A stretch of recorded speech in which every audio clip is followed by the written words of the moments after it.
Bonjour, bonsoir à tous les citoyens de ma patrie, le Togo. Je suis votre serviteur, Romaric Son Alognon.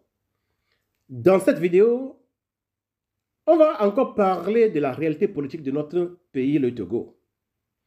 Nous savons tous que notre pays a été mis sous coupe par des colons exogènes. Quand nos aïeux ont commencé par lutter, arrivé à un moment, ces gens sont partis. Mais ils ont pris le soin de mettre à la tête de nos États des colons endogènes. Mais le constat est ceci.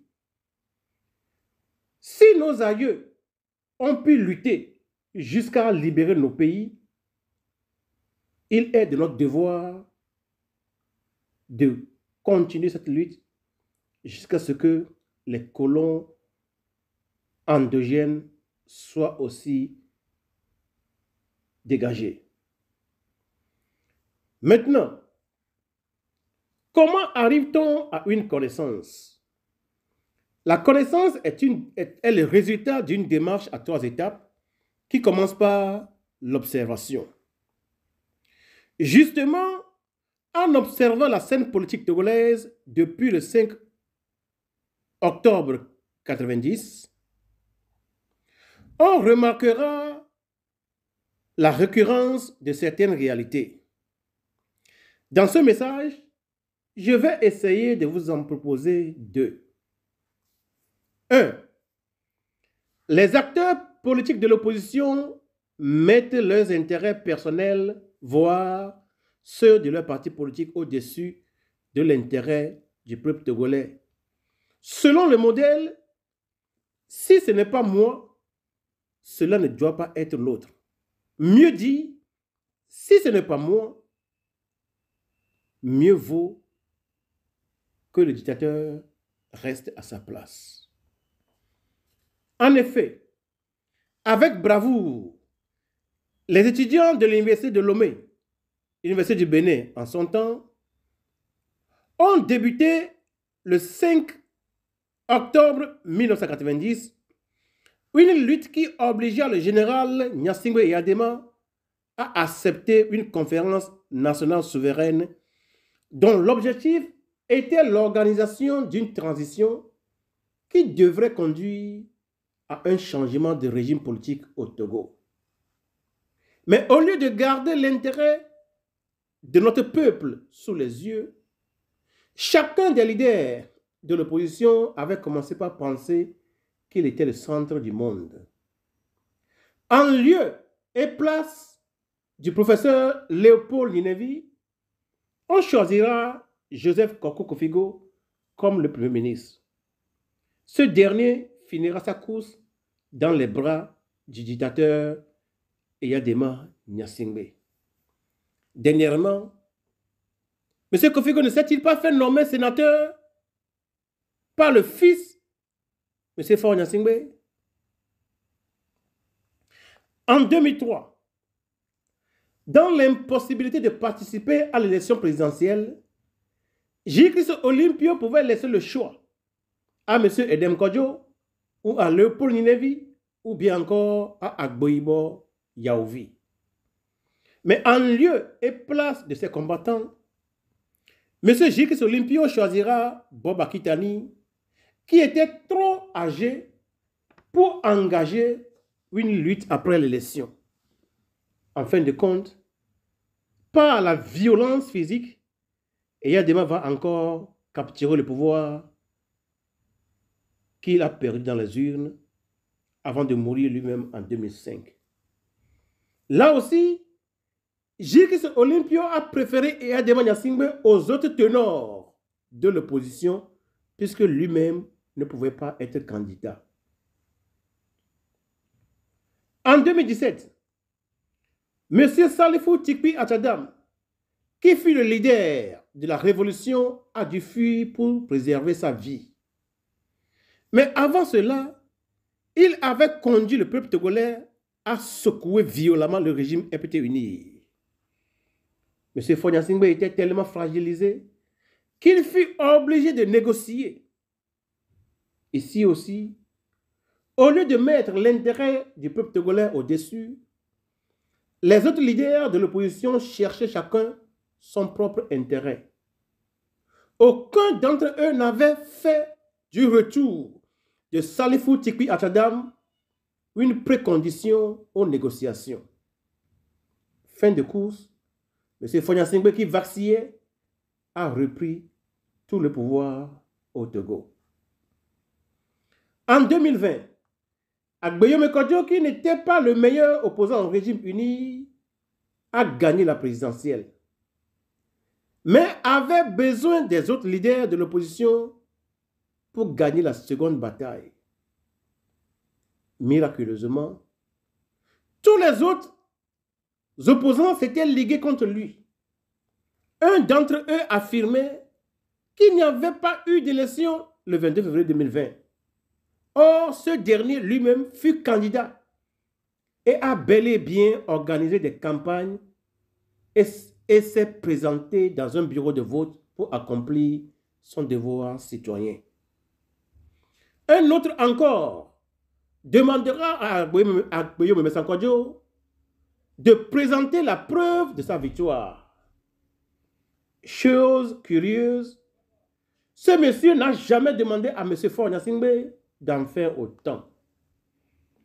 Vous remarquerez que dans ce cas aussi, les leaders de l'opposition ont démontré le modèle de comportement dont j'ai parlé il y a quelques minutes. C'est-à-dire, si ce n'est pas eux, il vaut mieux que le dictateur garde le pouvoir. Aujourd'hui, j'aimerais informer les Togolais que ce comportement est la raison principale pour laquelle les pays qui soutenaient la démocratisation de notre pays sont devenus des amis du régime en place. Au début de ce message, j'ai promis de vous parler de la récurrence des deux phénomènes sur la scène politique de l'opposition togolaise. Le premier phénomène, c'est le modèle de comportement selon lequel, si ce n'est pas moi, il vaut mieux que le dictateur reste à sa place. Maintenant, nous pouvons parler du deuxième phénomène récurrent, c'est-à-dire l'incapacité de dépasser les sentiments pour travailler ensemble.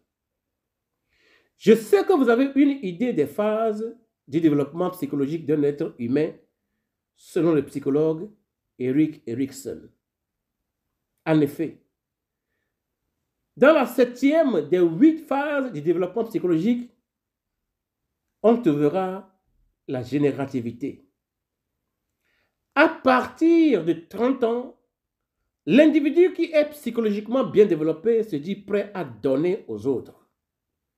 Alors, dans toutes ses actions, il calcule les générations à venir. Il est prêt à se négliger pour satisfaire ou bien pour le bonheur des autres. Erik Erikson postule que la stagnation est le contraire de la générativité. C'est-à-dire, au lieu de penser donner aux autres, surtout aux futures générations, l'individu qui stagne dans son développement psychologique ne pense qu'à lui seul.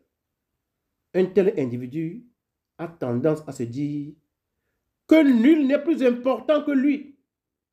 Donc, au lieu d'avoir des leaders qui sont prêts à se sacrifier pour le bonheur de notre peuple, nous avons souvent eu des gens en phase de stagnation psychologique. On ne peut pas venir à bout d'un régime séquentenaire avec des leaders ayant un tel état d'esprit. Le premier phénomène récurrent dont j'ai parlé, c'est le modèle de comportement qui dit que si ce n'est pas moi, alors vaut mieux que le dictateur reste à son poste. Le deuxième phénomène est le fait de toujours penser qu'on est plus important que tous les autres. C'est un comportement sentimental. C'est-à-dire le fait de ne penser qu'à soi seul. Quelqu'un a dit un jour, toute leçon que tu refuses d'apprendre continuera par se répéter jusqu'à ce que tu l'apprennes. C'est le moment pour moi d'introduire la théorie du cheval mort de M. Oscar Berg. Que dit la théorie du cheval mort? Ou bien le Dead Horse Theory? La théorie du cheval mort est une métaphore satirique qui illustre comment certaines personnes, institutions ou sociétés abordent des problèmes évidents comme s'ils étaient incompris. Mais au lieu d'accepter la réalité, elles persistent dans le déni et trouvent des justifications absurdes. Voilà ce que dit Oscar Berg. Les deux modèles de comportement de la part des leaders de l'opposition togolaise ont conduit la lutte pour la démocratisation vers un échec cuisant. Si nous voulons renverser la vapeur, nous devons alors reconnaître les erreurs afin de pouvoir changer. Parce que faire la même chose et espérer un résultat différent, vous savez comment on appelle ça? C'est insensé de faire la même chose tout le temps et d'espérer un résultat différent. Mais que font souvent les losers devant un cheval mort? Voilà ce que je vais prendre pour essayer d'expliquer ce qui se passe au Togo depuis certaines décennies. Au lieu de reconnaître la même réalité afin de passer à d'autres choses, les losers ont le schéma d'un comportement à 10 points. Point numéro 1. Au lieu d'accepter que le cheval est mort, les losers apportent une nouvelle selle dans l'intention de conduire un cheval qui est déjà mort. Point numéro 2. Se réfugiant dans le déni de la réalité, les losers apportent du fourrage pour le cheval qui est déjà mort. Point numéro 3. La réalité étant trop amère à accepter, les losers essaient toujours de changer de chevalier pour un cheval qui est mort. Point numéro 4. Le déni de la vérité fait que les losers essaient de licencier le responsable des soins et de le remplacer par une nouvelle personne. Tout ça pour un cheval qui est déjà mort. Point numéro 5. Toujours dans leur refus d'accepter l'évidence, les losers organisent des réunions pour discuter de mesures destinées à augmenter la vitesse du cheval qui est déjà mort. Point numéro 6. Au lieu de reconnaître que le cheval est mort, les losers créent des comités et des équipes pour analyser le cheval qui est mort sur tous ses angles, des mois durant, pour finalement rendre des rapports proposant des solutions pour un cheval qui est mort. Point numéro 7. Finalement, ces comités arrivent à la conclusion connue depuis le début, c'est-à-dire le cheval est mort. Point numéro 8.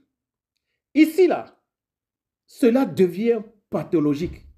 Car bien que les losers aient finalement reconnu que le cheval est mort, ils persistent dans le déni.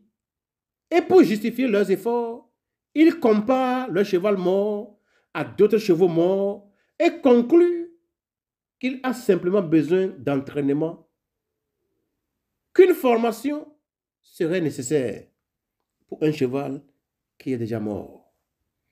Point numéro 9. Puisque le déni est devenu une maladie pour les losers, ils affirment que la formation du cheval qui est pourtant déjà mort nécessiterait un budget supplémentaire. Point numéro 10. Pour finir dans la folie totale, les losers arrivent enfin à redéfinir le mot mort pour se convaincre que le cheval est encore vivant. Citoyen togolais, est-ce que vous pouvez prendre ce que je viens de dire comme un miroir,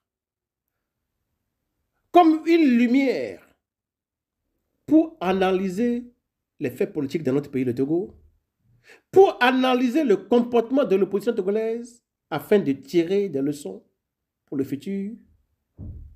De toutes les façons, après cette démonstration, il ne me reste plus qu'à poser une question à nous tous Togolais.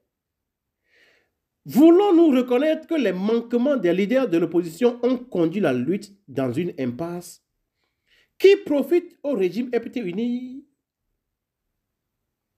La dernière question est de savoir si nous voulons mettre fin au modèle de comportement que j'ai décrit dans ce message afin de pouvoir en finir avec le régime EPT uni. Citoyens togolais, si nous préférons vivre dans le déni de la réalité, nous allons gaspiller notre temps et nos efforts dans des tentatives futiles, plutôt que de reconnaître le problème dès le départ et de le traiter. Le problème du Togo, c'est que l'opposition a un comportement à 2 points. Premier point, si ce n'est pas moi, ça ne doit pas être l'autre. Deuxième point, l'opposant togolais n'est pas prêt à sacrifier ses intérêts personnels pour le bonheur du peuple togolais. Aussi longtemps que ces deux choses seront pratiquées, il est impossible d'en venir à bout du régime EPT uni. Il existe encore certaines personnes qui nous interdisent de parler des erreurs de l'opposition. Mes chers compatriotes, le Bayern de Munich vient de jouer un match contre une petite équipe de l'Allemagne. Le Bayern menait 2-0, mais à la fin, le Bayern a perdu 2-3. Les supporters du Bayern, les anciens joueurs du Bayern ne se sont pas sautés sur l'équipe adverse. Mais ils critiquent les joueurs du Bayern de Munich. Parce que si les joueurs changent de comportement, au prochain match, ils gagneront.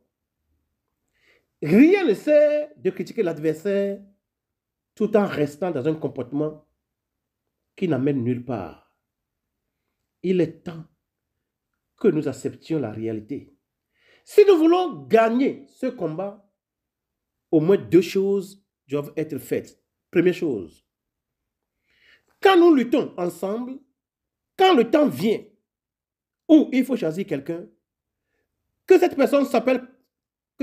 personne soit Kofi, Kodjo, Chalim, ainsi de suite, ça ne devait avoir aucune importance.